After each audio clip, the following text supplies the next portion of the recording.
একজন সৈনিক হয়ে গান ধরতেও পারো না? তোমার তো লজ্জা পাওয়া উচিত। আমি ট্রেনিং এর সুযোগ পাইনি। তাহলে সেনা দলে কি মাছি মারতে এসেছো তুমি?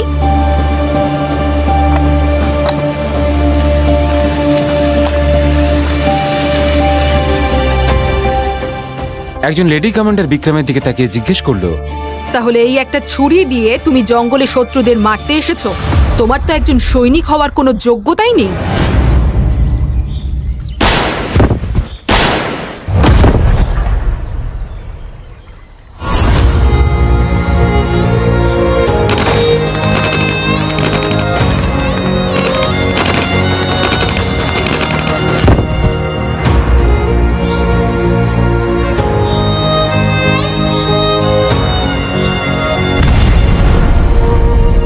আমার বাকি সঙ্গীদেরকে মেরে দিয়েছে ওরা। আমাদের ক্যাম্পে এত বড় বিস্ফোরণ হয়েছে, সব শেষ হয়ে গেছে। হোয়াট?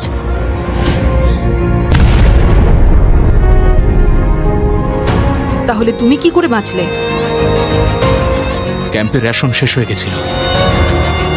আমাকে রেশন আনার জন্য অন্য ক্যাম্পে পাঠানো হয়েছিল, কিন্তু যখন আমি ফিরে আসি ওই হামলায় সব শেষ হয়ে গেছিল। শত্রুদের হামলায় আমার সব সঙ্গীরা মারা গেছিল। তাহলে তুমি এই খবরটা রেজিমেন্টকে দাওনি? না, কারণ আমি প্রথমে আমার সঙ্গীদের প্রতিশোধ নিতে চেয়েছিলাম। নিজের যোগ্যতা অনুযায়ী কথা বলা উচিত। তোমার মধ্যে সৈনিক হওয়ার কোনো যোগ্যতাই নেই। তুমি একজন সৈনিকের নামে কলঙ্ক।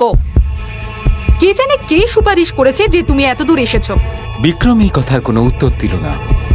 আসলে যখন ও শত্রুদের খুঁজতে এই জঙ্গলে এসেছিল, তখন ওর উপরে কিছু উগ্রপন্থীরা আক্রমণ করেছিল, আর এই লেডি কমান্ডার ওর প্রাণ বাঁচিয়েছিল।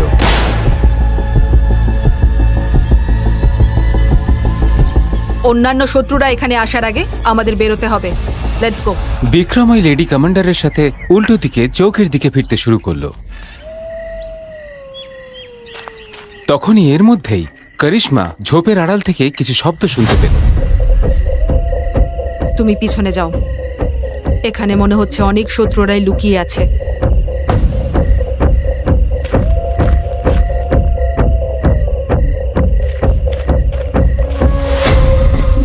এটা শুনে বিক্রম গাছের উপরে উঠে গেল আর শত্রুদের ওপর নজর রাখতে শুরু করলো।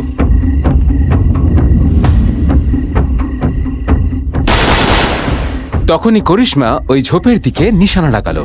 এবার তুই লড়বি আমাদের সঙ্গে। আমি বিদ্যুতের সঙ্গে কথা বলি না, সোজা অ্যাটাক করে দিই। তারপরে করিশ্মা ফায়ারিং করতে শুরু করে দিল। বিক্রম অবাক হয়ে গেছিল যেভাবে করিশ্মা ওদের একের পর এক মেরে ফেলল। এখানে ইঁদুরের মতো দাঁড়িয়ে আছো কেন? চলো এখান থেকে। করিশ্মা আর বিক্রম ওখান থেকে তাড়াতাড়ি পালাতে শুরু করলো। আচ্ছা, আপনি আসলে কে? আপনি যেভাবে ওদেরকে মারলেন তাতে আপনাকে নর্মাল কমান্ডার তো মনে হয় না। আমি করিশ্মা পাঠানিয়া, একজন সিক্রেট স্পেশাল কমান্ডো। তুমি কি জানো এখানে আসার জন্য কত ট্রেনিং নিতে হয়েছে? ম্যাডাম, আমার ছোটবেলার স্বপ্ন ছিল স্পেশাল কমান্ডার হওয়ার। আমি সবকিছু করতে পারি। একজন শত্রুকে মেরে নিজেকে হিরো মনে করছো? তোমাদের মতো লোকেরা স্পেশাল কমান্ডারের জুতো পরিষ্কার করে। ম্যাম, একটা তো সুযোগ দিন আমাকে, প্লিজ। এই কথা শুনে করিশ্মা ঘন জঙ্গলের মধ্যেই দাঁড়িয়ে পড়ল আর বিক্রমকে দেখে বলল, ঠিক আছে, তোমাকে স্পেশাল কমান্ডার হওয়ার সুযোগ আমি করে দেব, কিন্তু তার জন্য একটা শর্ত আছে। যখন করিশ্মা বিক্রমকে নিজের শর্তটা বলল, শুনে বিক্রমের মাথা খারাপ হয়ে গেল। কিন্তু এটা কি করে সম্ভব ম্যাম? ভেবে নাও, স্পেশাল কমান্ডার হতে চাও নাকি এখানে থেকেই জীবন কাটাতে চাও? সিদ্ধান্ত তুমিই নেবে বিক্রম। তারপরে করিশ্মা আর বিক্রম কাছের একটা চৌকিতে পৌঁছালো আর বিক্রম নিজের রিপোর্ট তৈরি করলো। কিন্তু কিছুক্ষণের মধ্যেই ওই চৌকিতে এমন এক ঘটনা ঘটল যে সবার চোখ বিস্ফারিত হয়ে গেল। আর হেলিকপ্টার থেকে বেরিয়ে এলেন আর্মির সব থেকে বড় অফিসার মেজর বক্সি। এইসব দেখে বিক্রমের সঙ্গে ওখানে যারাই উপস্থিত ছিল সবাই অবাক হয়ে গেল। তখনই মেজর বক্সির সঙ্গে করিশ্মা চলে যাওয়ার পর ওই চৌকের সিনিয়র বিক্রমকে বলল, চলো নিজের ব্যাগ প্যাক করো। স্যার, এমনিতেও তুমি অর্ডার ছাড়া জঙ্গলে গিয়ে আর্মিদের ডিসিপ্লিন ব্রেক করেছো, তাই তোমাকে এখান থেকে বের করে দেওয়া হবে। কিন্তু স্যার, আমি তোমার মৃত সঙ্গীতের প্রতিশোধ নিতে চেয়েছিলাম। প্রতিশোধ নেবে তুমি? আরে বন্দুক তো চালাতে পারো না, লজ্জা করে না? বিক্রমকে নিয়ে সবাই মজা করছিল, আর তখনই ওখানে আর একটা হেলিকপ্টার এসে পৌঁছালো। স্যার, স্যার, সব ঠিক আছে তো? সিপাহি বিক্রম, আপনাকে আমাদের সঙ্গে যেতে হবে, ওপর থেকে অর্ডার আছে। এই কথা শুনে সবাই অবাক হয়ে গেছিল। Yes sir. তখন বিক্রম ওই হেলিকপ্টারে বসে রেজিমেন্টের দিকে চলে গেল। ও জানতই না যে এরপরে ওর জীবন এক আশ্চর্য মোড়ে পৌঁছতে চলেছে।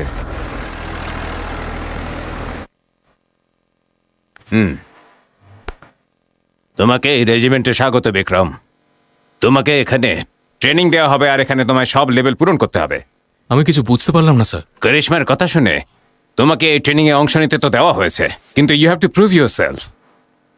আর তারপরে তোমাকে স্পেশাল কমান্ডো ট্রেনিং এ পাঠানো হবে, আর ওখানেও সব লেভেল কমপ্লিট করতে হবে। আমি তৈরি আছি স্যার। আজ থেকে তোমার টার্ম শুরু হচ্ছে। Good luck. Thank you sir. Jai Hind.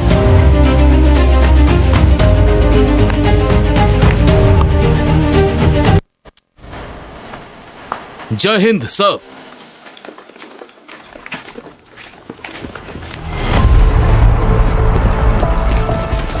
আত্মীয়তার সুযোগ নিয়ে এসেছো। এরা সবাই কঠিন পরিশ্রম করে এমন সক্ষম হয়েছে যাতে এই ট্রেনিং এর অংশ হতে পারে। এরা নিজেদের ক্যাম্পের সেরা ক্যাডেটস। কত কম্পিটিশন পেরিয়ে এসেছে ওরা। সুপার রেস নিয়ে আসা কেউ যদি ওদের সমান সমান হয়ে দাঁড়ায়, তাহলে আমার খুব রাগ হয়। তোমার জন্য এদের কোর্স নতুন করে শুরু করা হবে না। এদের ট্রেনিং দ্বিতীয়বার আর হবে না। যত দূর ট্রেনিং হয়েছে তার পরের পার্টটাই হবে। তুমি ওদের পেছনেই থাকবে। তখনই ওর কানে একটা পরিচিত কণ্ঠস্বর ভেসে এলো। আরে আরে আরে, বিক্রম যখন মুখ তুলে দেখতে পেল সামনে ওর পুরনো শত্রু ধীরাজ দাঁড়িয়ে আছে। আমাদের কমান্ডার সাহেব এখানে আলু ছড়াচ্ছে। আসলে ধীরাজের বাবা আর্মিতে বড় র্যাঙ্কের অফিসার ছিলেন, যার সুযোগ নিয়ে ও সবার উপরে দাদাগিরি করত। মনে হচ্ছে কমান্ডার সাহেবের ভাগ্যে না আলু ছাড়ানো তরকারি বানানোই লেখা আছে। তোর এটাই যোগ্যতা। এখন তো শুধু তোকে রাঁধুনি বানানো হয়েছে, আস্তে আস্তে এদের সবার চাকর বানিয়ে ছাড়বো তোকে। আগের বারও আমি তোকে ট্রেনিং থেকে বের করেছিলাম, আর এবারও তাই হবে। একদিনও বিক্রমকে নিজের জুতো পরিষ্কার করে দিতে বলল, কিন্তু বিক্রম যখন না বলল, ও তখন শুধু বিক্রমকে মারার চেষ্টাই করলো না, বরং ওর বাবাকে বলে ওর পোস্টিং ট্রেনিং শেষ হওয়ার আগেই জঙ্গলের মাঝে একটা চৌকিতে করিয়ে দিয়েছিল। এইভাবে দিন কাটতে লাগলো, আর বিক্রম শুধু ওখানকার রাঁধুনি হয়েই থেকে গেল। একদিন সকালে ওখানকার কমান্ডার ওকে অর্ডার দিলেন। হ্যালো স্যার, আজ এখানে একজন বড় অফিসার ট্রেনিং এর জন্য আসবেন। খাবারটা যেন ভালো তৈরি হয়, আন্ডারস্ট্যান্ড? Yes sir.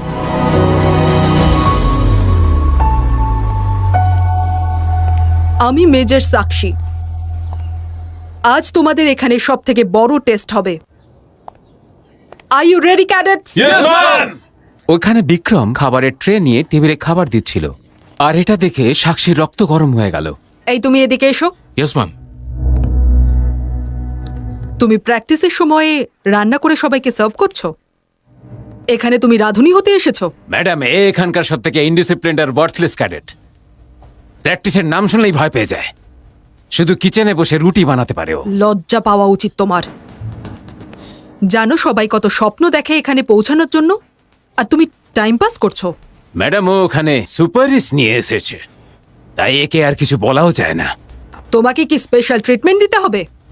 যাও ট্রেনিং গ্রাউন্ডে দাঁড়িয়ে পড়ো প্র্যাকটিসের জন্য, যাও। গো। তখন বিক্রমও গ্রাউন্ডে গিয়ে সমস্ত ক্যাডেটসদের সঙ্গে দাঁড়িয়ে পড়ল। এইসব দেখে ওখানে উপস্থিত সবাই বিক্রমকে নিয়ে হাসাহাসি করছিল। ক্যাডেটস, আজ তোমাদের সব থেকে বড় টেস্ট নেওয়া হবে। অনেক বছর ধরে এই টেস্ট কেউ পাশ করতে পারেনি। অনেক আশা নিয়ে এসেছি আমি এই ব্যাচে। যে আজকের এই পরীক্ষায় উত্তীর্ণ হতে পারবে সেই স্পেশাল কমান্ডার হওয়ার সুযোগ পাবে। Yes ma'am. তোমরা সবাই কি ওই কাঠের বোর্ডটা দেখতে পাচ্ছ? ওর ঠিক মাঝখানে একটা ব্ল্যাক কালারের ডট আছে। ঠিক সেখানেই লক্ষ্যভেদ করতে হবে তোমাদের। যে লক্ষ্যভেদ করতে পারবে সে টেস্ট পাশ করবে। ম্যাম, আমি করব লক্ষ্যভেদ। আমি এখানে সবার থেকে বেস্ট, আর আমার সম্পূর্ণ বিশ্বাস আছে যে এই টাস্ক আমি জিতবো। সেটা লক্ষ্যভেদ করতে পারলেই বুঝতে পারবো। একথা শুনে ধীরাজ বুক চিতিয়ে দাঁড়িয়ে পড়ল। ওর সম্পূর্ণ বিশ্বাস ছিল স্পেশাল কমান্ডার তো ওই হবে। ধীরাজ এগিয়ে এসে নিশানা লাগালো, কিন্তু ওর গুলি রেড ডট তো দূরের কথা, ওই কাঠের বোর্ডে পর্যন্ত লাগলো না। অনেক আশা করেছিলাম তোমাদের কাছ থেকে, কিন্তু প্রত্যেক বছরের মতো এবছরও কেউ টেস্ট পাশ করলো না। যাও তোমরা নিজের পজিশনে গিয়ে দাঁড়িয়ে পড়ো। এখানে সবাই বুঝতে পেরে গেছিল যে এটা কারোর জন্যই সহজ হবে না। Anyone else? ম্যাম স্যার, আমি কি একবার ট্রাই করতে পারি উইথ ইওর পারমিশন? এগিয়ে, এখানে ছুরি চামচ চালানোর কথা হচ্ছে না। তুই গিয়ে সবজি কাট। ধীরাজ যখন বিক্রমকে এই কথা বলল তখন সবাই মুখ টিপে হাসতে লাগলো। শান্ত হও সবাই, তুমি একবার ট্রাই করে দেখতে পারো। ম্যাডাম, ও শুধু টাইম পাস করছে। ও কোনোদিন হাতে বন্দুক তোলেনি। নিশানা লাগানো তো অনেক দূরের কথা। দেখুন, ও তো এই ব্যাচেরই একজন। আমি জানি ও কিছুই করতে পারবে না, কিন্তু ওকে সুযোগ দেওয়াটা আমার কর্তব্য। Thank you ma'am.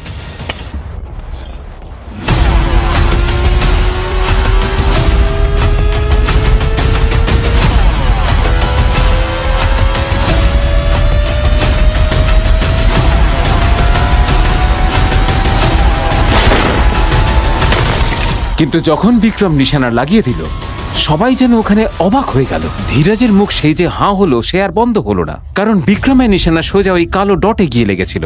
আর এটা দেখে মেজর সাক্ষী আর কমান্ডারও খুব অবাক হয়ে গেছিলেন। একটা রাধুন এরকম কি করে করতে পারে?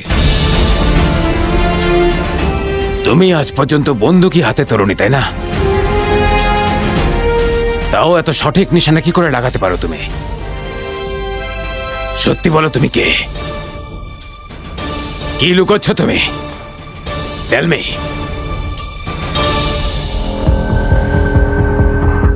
আর্মি হেডকোয়ার্টার্সে ফৌজের বড় বড় অফিসাররাও আতঙ্কবাদীদের দ্বারা পাঠানো বাচ্চাদের ওই ভিডিও ক্লিপটা দেখছিলেন বসে। 1 ঘন্টা সময় আছে, শুধু 1 ঘন্টা সময় আছে।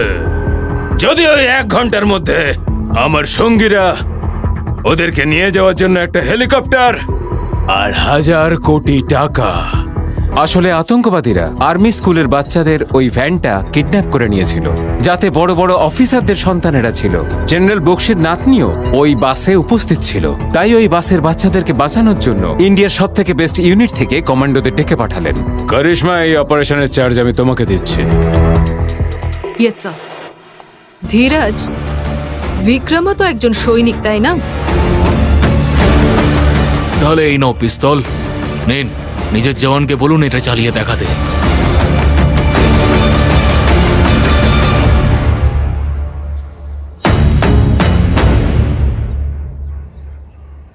ধীরাজ নিজের পিস্তল বিক্রমের সামনে রাখার সঙ্গে সঙ্গে লজ্জায় ওর মাথা নিচু হয়ে গেল, কারণ ও পিস্তল চালাতে জানতই না।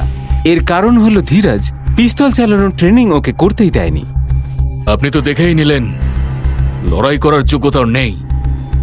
আর যদি এখনো আপনি ওকে নিয়ে যেতে বলেন, তাহলে জিনিসপত্র আর লাশ তোলার জন্য ওকে নিয়ে যাওয়া যেতে পারে।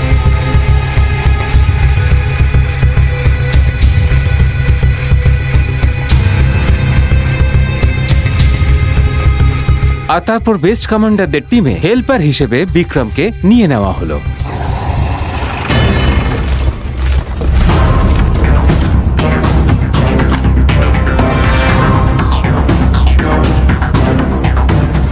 সমস্ত স্নাইপার কমান্ডোরা যখন উগ্রপন্থীদের গান পয়েন্টে নিয়ে নিয়েছিল, তখন লেফটেন্যান্ট ধীরাজ চিৎকার করে বলল, তোমার খেলা শেষ হয়েছে ফিরোজ। তোমরা সবাই আমাদের স্নাইপারের লক্ষ্যে আছো। যদি একটু নড়ার চেষ্টা করো, তাহলে তোমাদের কারোর মাথা খুঁজে পাওয়া যাবে না। বাঁচতে হলে সারেন্ডার করো। এই, ওখানে দাঁড়াও। আমি এই রাস্তাতে বোম লাগিয়ে রেখেছি, আর এই বাসেও। যদি কেউ 1 পাও সামনে এগিয়েছে না, এটা টিপবো, ব্লাস্ট হয়ে যাবে। পেছনে যাও। এটা শোনার পরেই ধীরাজ আর বাকি কমান্ডোদের পায়ের তলা থেকে মাটি সরে গেল। Yes sir, I am on it. হ্যাঁ স্যার। সৌমি,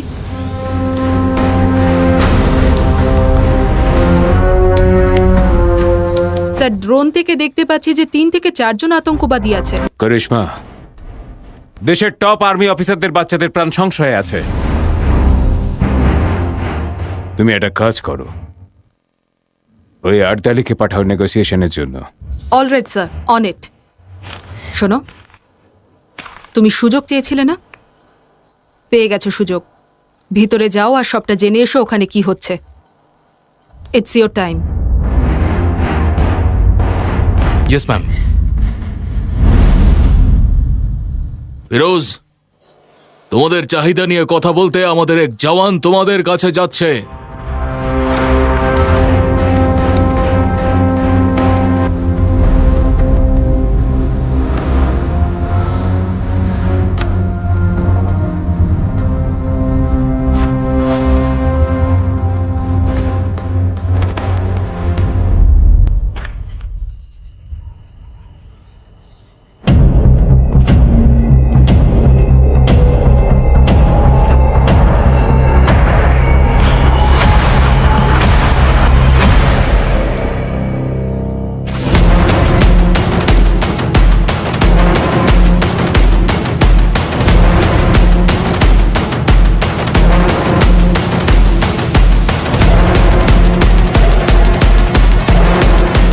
আর ওই ভয়ঙ্কর আতঙ্কবাদী ফিরোজ যখন বিক্রমের মুখখানা দেখতে পেল, তখন ওর পা কেঁপে উঠল।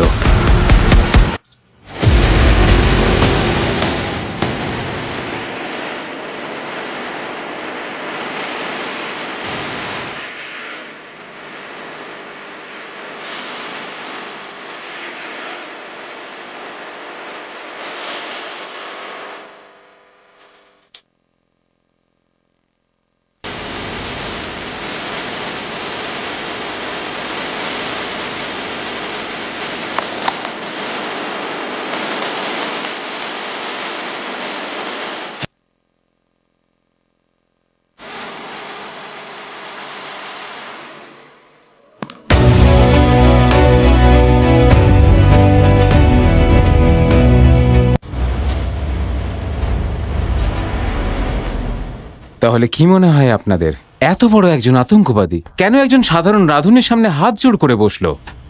এত ভয়ঙ্কর আতঙ্কবাদী কেন হাত জোড় করে এক রাঁধুনির সামনে নিজের জীবনের ভিক্ষা চাইল?